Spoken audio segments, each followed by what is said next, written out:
आषाढ़ गुप्त नवरात्रि वर्ष की 4 नवरात्रियों में से एक है, जिसे गुप्त इसलिए कहा जाता है क्योंकि इसकी साधनाएं सार्वजनिक नहीं होती। यह तंत्र, मंत्र और विशेष देवी साधनाओं के लिए सबसे उपयुक्त समय माना जाता है। आषाढ़ मास में जब वर्षा ऋतु की शुरुआत होती है और वातावरण में प्राकृतिक ऊर्जा तीव्र हो जाती है, तभी यह नवरात्रि आती है। यह शक्ति की साधना का काल होता है, जिसमें साधक मां दुर्गा के 10 महाविद्याओं के रौद्र रूपों की उपासना करते हैं। इन 9 रातों में की गई साधना अत्यंत फलदायक मानी जाती है, क्योंकि इस समय आध्यात्मिक शक्ति अत्यधिक सक्रिय होती है और इसी दिनों में आपको इस रहस्यमयी पेड़ को छू लेना है। आप अपने लाइफ में जिस भी परेशानियों से जूझ रहे हैं, आपको उससे तुरंत छुटकारा मिलेगा, चाहे वह धन से संबंधित क्यों न हो। हे दुर्गा माता, आपसे हाथ जोड़कर निवेदन है कि आपके इस वीडियो को जो भी लाइक और चैनल को सब्सक्राइब करें, उसके जीवन में कभी दुख दर्द मत आने देना दोस्तों। आषाढ़ गुप्त नवरात्रि का शुरुआत 26 जून 2025 गुरुवार आषाढ़ शुक्ल प्रतिपदा को होगा और इसका समापन 4 जुलाई 2025 शुक्रवार आषाढ़ शुक्ल नवमी को होगा। हमारे हिंदू धर्म में देवी माता रानी के अनेक स्वरूप कहे गए हैं, जिसमें वृक्षों को भीमा देवी के स्वरूप कहा जाता है। तो आज मैं आप लोगों को ऐसे वृक्षों के बारे में बताऊंगा जिनको नवरात्रि में छूना बेहद शुभकारी बताया गया है। नवरात्रि में इनको छूने से शत्रु दोष, कर्ज दोष, गरीबी दोष सब समाप्त होते। नवरात्रि के पावन पर्व चल रहे हैं। नवरात्रि के पावन पर्व में कुछ ऐसे वृक्ष है जो कि देव वृक्ष कहे गए, देवी वृक्ष कहे गए हैं। ये देवी के स्वरूप होते हैं, माता काली के स्वरूप होते हैं और हमारे धर्म में पेड़ पौधे को देवी देवता मान करके हम इनकी पूजा करते हैं और हमें पूजा भी जरूर करनी चाहिए। साइंस भी कहता है पेड़ पौधे मनुष्यों को फ्री में प्राण वायु प्रदान करते हैं और पेड़ पौधे हमें ऑक्सीजन देते हैं और हमारे जो कार्बन डाइऑक्साइड होता है उसे ग्रहण करके सभी प्रकार के जीतने भी नकारात्मक चीज होते हैं उसे अपने अंदर में स्वयं सोख लेता है और हमें ताज प्रदान करते हैं। तो पेड़ पौधे स्वयं तेज धूप में तपता है, लेकिन मनुष्य को शीतल छाया प्रदान करता है। तो नवरात्रि के समय में कुछ ऐसे पेड़ पौधे हमारे धर्मशास्त्र में कहे गए हैं जिनको छूने मात्र से व्यक्ति के बंद किस्मत के ताले खुल जाते हैं, व्यक्ति का सौभाग्य चमक जाता है। हमारे शास्त्रों में पेड़ पौधों को बहुत ही गुणकारी कहा जाता है, क्योंकि इनमें साक्षात देवता होते हैं। अनेक बीमारी का उपचार पेड़ पौधों में ही छुपा है, जनी बूटी में ही छुपा है। और भगवान श्री कृष्ण ने गीता में स्वयं कहा है कि वृक्षों में मैं पीपल का वृक्ष हूं। पीपल के वृक्ष को वृक्षों का राजा कहा जाता है। इसीलिए कृष्ण भगवान ने कहा पत्ता पत्ता मैं ही हूं, क्योंकि पीपल वृक्ष की जो आयु होती है सबसे ज्यादा होती है, सबसे अत्यधिक होती है। पीपल वृक्ष सर्वशक्तिमान होता है, पूजा पाठ में अत्यधिक इसका महत्व होता है दोस्तों। इसीलिए भगवान श्री कृष्ण ने गीता में 100 कहा है कि मैं वृक्षों में पीपल का वृक्ष हूं। तो चलिए आज मैं आप लोगों को नवरात्रि के समय में छुए जाने वाले वृक्ष के बारे में बताऊंगा। तो जय माता दी अवश्य लिख दीजिए कमेंट में दोस्तों। हमारे धर्मशास्त्र में अनेक ऐसे वृक्ष हैं जो कल्याणकारी होते हैं, मंगलकारी होते हैं। अगर इस वृक्ष को छू लेते हैं तो आपकी सभी प्रकार की परेशानी है, सभी प्रकार के कष्ट है, यह सब समाप्त हो जाते हैं। खास करके नवरात्र के समय में इसका असर कई लाख गुना होता है। नवरात्रि के समय को शक्ति का पर्व कहा जाता है। शक्ति पर्व क्यों कहा जाता है? क्योंकि इस समय अचेत जो वस्तु होती है वह भी चेतना युक्त हो जाती है, अर्थात इस समय जो शक्ति हमारे धरती लोक में आ जाती है। 9 दुर्गा को क्या बोल सकते हैं? हम शक्ति बोल सकते हैं। तो माता रानी इस धरा पर आती है, इस पृथ्वी लोक पर आती है। तो जितने भी पेड़ पौधे हैं, जीव जंतु है, चल अचल, सभी प्रकार के जो वस्तु है, यह सब में प्राण आ जाते हैं, न सब में शक्ति निहित हो जाती है, जागृत हो जाती है। तो इस समय कोई भी पेड़ पौधे को जाकर के छू दें, खास करके देवी स्वरूप कहे गए जो पेड़ पौधे होते हैं, जाकर के आप इसे छू करके आते हैं तो आपके जीवन की परेशानी है, दुख है, तकलीफ है, कष्ट है, रोग है, बीमारी है, कलह है, जीवन में चल रही बहुत बड़ी समस्या है, सब समस्या समाप्त हो जाती है। काल सर्प दोष, मंगल दोष, शनि दोष, राहु दोष तत्काल अपना असर दिखाती है और सब दोष खत्म हो जाते हैं। दोस्तों, आज मैं आप लोगों को 3 पौधों के बारे में बताऊंगा और यह तीनों पौधे देव वृक्ष कहे जाते हैं। वीडियो को ध्यान से देखना।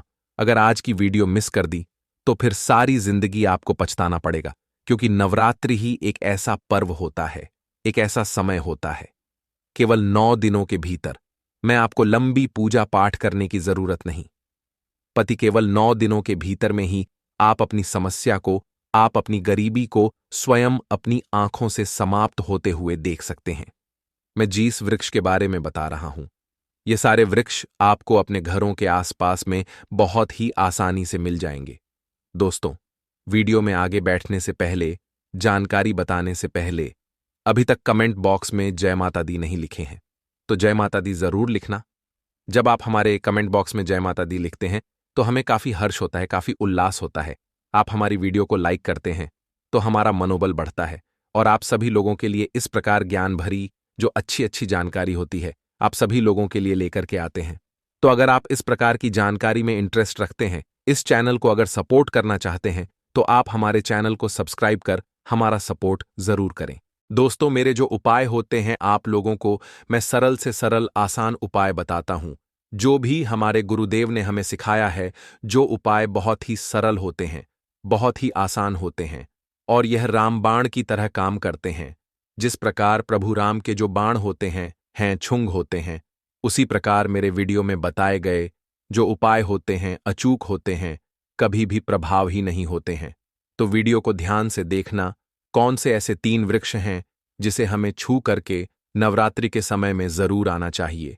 एक खास बात सभी दर्शकों को बताना चाहूंगा, नवरात्रि के समय में जितना ज्यादा हो सके देव वृक्ष की पूजा जरूर करना। दोस्तों, देव वृक्ष में कई प्रकार के वृक्ष होते हैं। चलिए मैं आप लोगों को बताना चाहूंगा कौन से वृक्ष को छूने से हमारी गरीबी मिटती है। पहला जो वृक्ष है, बेल का वृक्ष। जो बेल का वृक्ष है, यह वृक्ष माता पार्वती के पसीने से उत्पन्न हुआ है। स्कंद पुराण के अनुसार जो माता पार्वती हैं, यह देवी स्वरूप कही गई हैं, अर्थात यह नवदुर्गा के स्वरूप कही गई है। तो स्कंद पुराण की कथा में कहा गया है, जो बेल का वृक्ष है, माता पार्वती के पसीने से उत्पन्न हुआ है। इसकी डाली में पार्वती जड़ में, ब्रह्म तने में विष्णु एवं समस्त जो हिस्से हैं उसमें भगवान शंकर जी बसते हैं। संध्या काल में शिव मंदिर के समीप या 9 दुर्गा मंदिर के समीप जो बेल के वृक्ष है, इसके नीचे में घी का दीपक जलाने से व्यक्ति धनवान, गुणवान एवं पराक्रमी बनता है। व्यक्ति के सभी प्रकार के मनोरथ की पूर्ति होती है। हमारे धर्मशास्त्र यह भी कहते हैं, नवरात्रि के समय में अगर कोई भी व्यक्ति, जी हां, नवरात्रि के समय में अगर कोई भी व्यक्ति बेल के वृक्ष को माता 9 दुर्गा का ध्यान करते हुए 7 बार छू करके आ जाते हैं, तो ऐसे व्यक्ति की तत्काल अगर उपवास व्रत रखा है, ध्यान से सुनिए, जो लोग उपवास व्रत रखे हैं, ऐसे व्यक्ति की थकान, सुस्ती तत्काल चली जाती है। ध्यान से सुनिए, जो व्यक्ति उपवास रखे हैं, व्रत रखे हैं, ऐसे व्यक्ति को नवरात्रि के समय में जितना ज्यादा हो सके संध्या काल में बेल के वृक्ष को जरूर छूना चाहिए। केवल आप ज्यादा नहीं छू सकते तो 7 बार छू करके जरूर आ जाना और बेल वृक्ष के नीचे में घी का दीपक जरूर जला देना। दोस्तों, घी का दीपक जलाते हैं तो इसके क्या फायदा मिलते हैं, यह भी इस वीडियो में बताऊंगा। मैं सारी जानकारी इस वीडियो में विस्तार से बता रहा हूं, इसलिए आज की वीडियो थोड़ी बन सकती है। हो सकता है 15 मिनट की वीडियो बन जाए, लेकिन अपना पूरा समय जरूर देना, क्योंकि जब हम उपवास व्रत रखते हैं तो हमारे शरीर में काफी थकान आ जाती है, हमारे शरीर में ऊर्जा की कमी होने लगती है। हालांकि हमें अध्यात्म ऊर्जा प्राप्त होती है, लेकिन हमारे शर में ऊर्जा की कमी होने लगती है। भोजन न करने के कारण हमारे शरीर में ऊर्जा की कमी होती है और इस ऊर्जा को बरकरार रखने के लिए, इस ऊर्जा को प्राप्त करने के लिए हमें बेल वृक्ष को छूना चाहिए। दोस्तों, अनेक संत महात्माओं ने बेल वृक्ष के पत्ते को खा करके तपस्या की है एवं कई प्रकार की सिद्धियां हासिल की हैं। धर्मशास्त्र कहते हैं, अगर नवरात्रि के समय में बेल के पत्ते खाए जाएं तो जो व्यक्ति लंबे समय से जो मंत्र के जाप कर रहे सिद्धि प्राप्त नहीं हो पा रही है, फिर कुछ आप ऐसी सिद्धि को प्राप्त कर सकते हैं जो सिद्धि आपको काफी लंबे समय से प्राप्त बेल के पत्ते खाने से वह सिद्धि जल्दी प्राप्त होती है। इसके नीचे घी का दीपक जलाने से हमें सिद्ध की प्राप्ति होती है। सिद्ध का मतलब होता है कार्य में सफलता। तो जो लंबे समय से आपके कार्य नहीं हो पा रहे हैं, उस कार्य में नवरात्रि के समय में जीतने भी दिन हो सके। आप जो है, जब भी आपको समय मिले तो शाम के समय में घी का दीपक जरूर जला देना। और अगर कोई भी व्यक्ति नवरात्रि के समय में ध्यान से सुनिए, अगर कोई भी व्यक्ति नवरात्रि के समय में अगर बेल वृक्ष की जड़ में दूध चढ़ते हैं, वह सभी प्रकार के व्याधि दूर होती है। अगर सिंदूर युक्त गंगाजल चढ़ते हैं तो व्यक्ति की गरीबी मिटती है। अगर तेल चढ़ते हैं बेल वृक्ष के जड़ में तो सौभाग्य की प्राप्ति होती है। और अगर बेल के तीनों पत्तों में, दोस्तों ध्यान से सुनिए, त्रिदेवी कही गई है, जैसे कि महाकाली, महालक्ष्मी, महासरस्वती। तो अगर बेल के जो 3 पत्ते हैं महालक्ष्मी, महाकाली, महासरस्वती के स्वरूप कहे गए हैं, तो बेल के अगर तीनों पत्तों में ओम, दूसरे पत्ते में हरिओम को सिंदूर से लिख करके चढ़ना होता है। सिंदूर से लिख करके चढ़ाया जाए तो तत्काल उसी समय मनोकामना की पूर्ति होती है, कार्य में सफलता मिलती है। कोई लंबे समय से आपकी मनोकामना हो, आप चाहते हैं वह मनोकामना पूर्ण हो जाए, तो यह उपाय अवश्य करिएगा। दोस्तों, इसकी जड़ में ध्यान से सुनिए। नवरात्रि के समय में इसकी जन में अगर तांबे की कोई भी रिंग होती है, जिसे हम एक प्रकार के तांबे की जो धातु है, यह मंगल से जुड़ी हुई होती है, तो अगर नवरात्रि के समय में इसकी जड़ में तांबे की जो रिंग होती है, अंगूठी होती है, अगर आप 4 अंगुल खंड करके दबा करके आ जाते हैं, नवरात्रि भर इसे दबे रहने देना है। इसके बाद अगर आप पहन लेते हैं तो वह जागृत हो जाती है, क्योंकि जो बेल के वृक्ष हैं स्वयं जागृत कहे गए हैं। और नवरात्रि के समय में इसकी जो आवरा होती है, इसकी जो ऊर्जा होती है, अत्यधिक बढ़ जाती है। फिर अगर आप इस प्रकार की अंगूठी को पहनते हैं तो कभी भी आपको रक्त संबंधी समस्या नहीं आती, क्षणिका दोष नहीं सताता, राहु की पड़ा नहीं सताती, और 9 दुर्गा की कृपा से सदैव आप सुरक्षित रहते हैं। ऐसे व्यक्ति की कभी भी अकाल मृत्यु नहीं होती। दोस्तों, मैं दूसरे पौधे के बारे में जो बता रहा हूं, वह पौधा भी जान लीजिए। मैं जो दूसरे पौधे के बारे में बता रहा हूं, यह शम का वृक्ष है। शम के वृक्ष को जगदम्बा के स्वरूप कहा गया है। जो शम के वृक्ष हैं, यह स्वयं जगदम्बा के स्वरूप है। इस पर स्वयं मां जगदम्बा स्वयं साक्षात विराजमान रहती हैं। और कोई भी व्यक्ति अगर संध्या काल में नवरात्रि के समय में इसके नीचे में धूप दीप जलाता है, धुआं दिखाता है, तो उनकी सभी प्रकार की परेशानी दूर होती है। धर्मशास्त्र कहते हैं, अगर कोई भी व्यक्ति नवरात्रि के पूरे समय में हो सके, अगर आप एक दिन भी करना चाहते हैं तो आप यह उपाय एक दिन भी कर सकते हैं, पंचमी या सप्तमी के दिन कर सकते हैं। तो हमारे धर्मशास्त्र में कहा गया है, अगर नवरात्रि के समय में लाल चूनी अगर कोई भी व्यक्ति मनोकामना बोलते हुए शमी के वृक्ष में बांधे तो वह मनोकामना की पूर्ति होती है। लाल चूनी अगर कोई भी महिला जाकर के बांधती है तो उन्हें सौभाग्य की प्राप्ति होती है, उसके पति की कभी भी अकाल मृत्यु नहीं होती। इसकी जड़ में सिंदूर डालने से व्यक्ति को आरोग्य की प्राप्ति होती है। जो लोग लंबे समय से बीमार पड़े हैं, ऐसे व्यक्ति के जो घर में रहने वाले सदस्य हैं, तो वह लोग जो बीमार पड़े हैं, उनके शरीर से 7 बार सिंदूर को उतारा करके शमी की जड़ में डाल सकते हैं, तो उनके रोग जल्दी ठीक हो जाएंगे। जो लोग लंबे समय से बीमार पड़े हैं या फिर आप बीमारी से बचना चाहते हैं, निरोग रहना चाहते हैं, तो इसकी जड़ में सिंदूर जरूर डाल देना। मनोकामना पूर्ति करने के लिए मैं एक मंत्र बता रहा हूं। इस मंत्र को बोलते हुए शमी के वृक्ष को छूना है। इस मंत्र को बोलते हुए कि वृक्ष को छूना है। आप तत्काल नवरात्र के समय में इसका रिजल्ट देखना। जैसे ही नवरात्रि समाप्त होगा, आपकी जो मनोकामना है उसकी पूर्ति हो जाएगी। आपकी जो दरिद्रता है वह दरिद्रता समाप्त हो जाएगी। तो मंत्र कौन सा है? तो आपको बोलना है मम मन और थे पूरे मम दरिद्र नाश। यह मंत्र आपको बोलना है।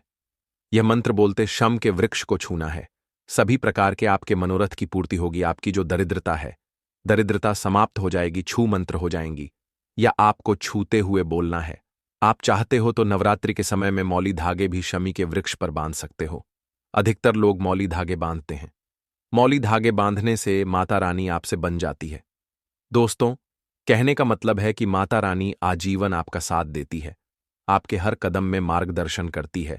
इसकी जन की मिट्टी लाकर के ध्यान से सुनिए। नवरात्रि के समय में अगर आप जो है नव दुर्गा के उपवास नहीं कर पा रहे हैं, व्रत नहीं कर पा रहे हैं किसी कारणवश, तो केवल इसकी जड़ की मिट्टी लाकर के नवरात्रि के समय में स्नान करने से व्यक्ति का भाग्य उदय हो जाता है, व्यक्ति का भाग्य चमक जाता है, व्यक्ति की जो फूटी किस्मत होती है वह भी चमक जाती है। आप में से अधिकतर लोग बोलते हैं ना कि हमसे लक्ष्मी नाराज हो चुकी है, लक्ष्मी हमारे घर में आना ही बंद कर चुकी है। तो आप चाहते हैं कि लक्ष्मी की कृपा प्राप्त हो जाए, तो नित्य नवरात्रि के समय में इसकी मिट्टी को ला करके नवरात्रि के समय में स्नान करना शुरू कर दीजिए।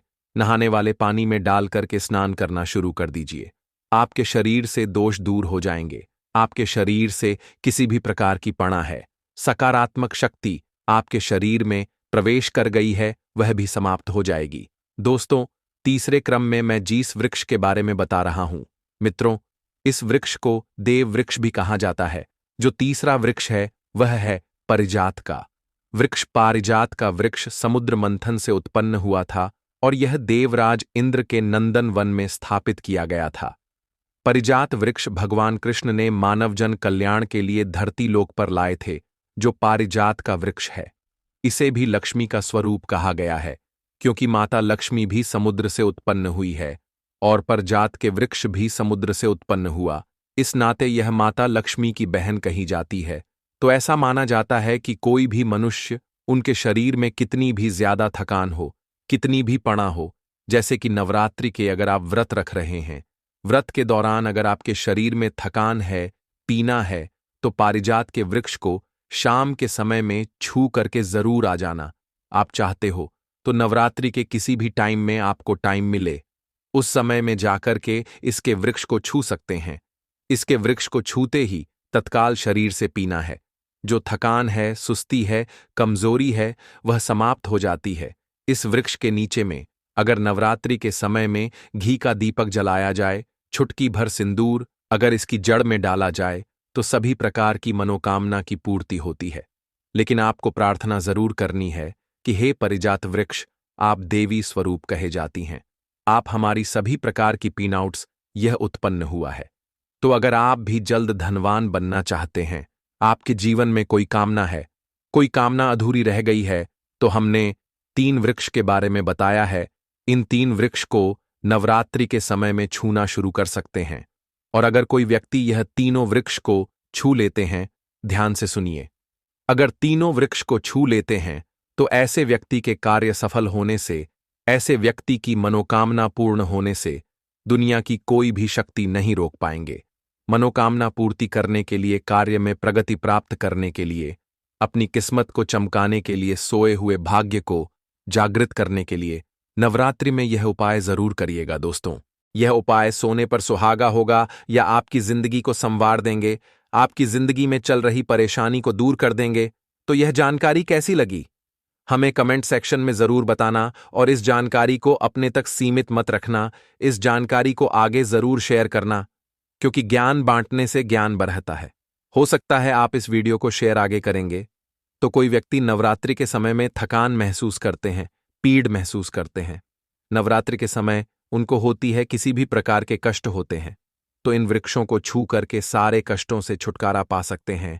तो समाज कल्याण हेतु इस वीडियो को आगे जरूर शेयर करना। कमेंट बॉक्स में अभी तक जय माता दी नहीं लिखा है तो जय माता दी लिख दीजिए। आज की जानकारी यहीं पर समाप्त करता हूं। ओम नमः शिवाय। जय माता दी। हर हर गंगे। जय गुरुदेव। नमो गुरुदेव। भगवान की सदा ही जय हो।